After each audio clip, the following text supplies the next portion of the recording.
सिंहासन कथा पार्ट 2 दूसरी पुतली चित्रलेखा की कहानी।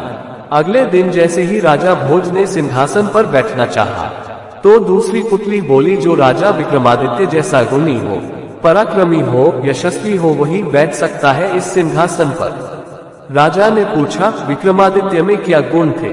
पुतली चित्रलेखा ने कहा, सुनो।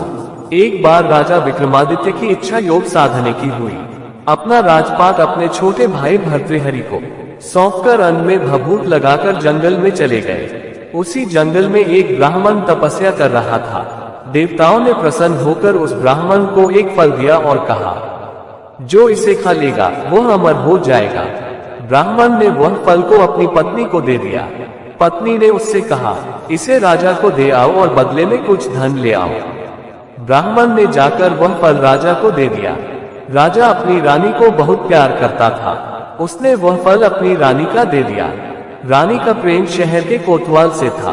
रानी ने वह फल उसे दे दिया।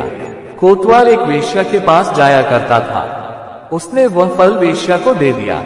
वेश्या ने सोचा कि मैं अमर हो जाऊंगी तो भी पाप कर्म करती रहूंगी, अच्छा होगा कि यह फल राजा को दे दूं। वह जिएंगे तो लाखों का भला करेंगे।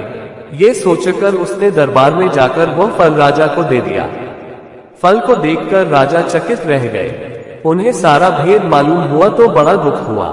उसे दुनिया बेकार लगने लगी। एक दिन वह बिना किसी से कहे सुने राजघाट छोड़कर घर से निकल गए। राजा इंद्र को यह मालूम हुआ तो उन्होंने राज्य की रखवाली के लिए एक दूत भेज दिया। इधर जब राजा विक्रमादित्य की योग साधना पूरी हुई तो वह लौटे। दूत ने उन्हें रोका। विक्रमादित्य ने उससे पूछा तो उसने सब हाल बता दिया।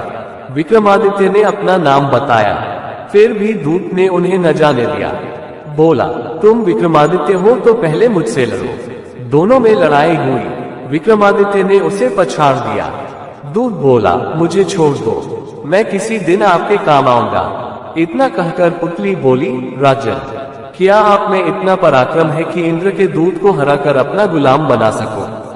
ऐसे ही स्टोरी सुनने के लिए चैनल को सब्सक्राइब कर लीजिए, पेज को फॉलो कर लीजिए और स्टोरी अच्छा लगे और लाइक करके कमेंट कर दीजिए।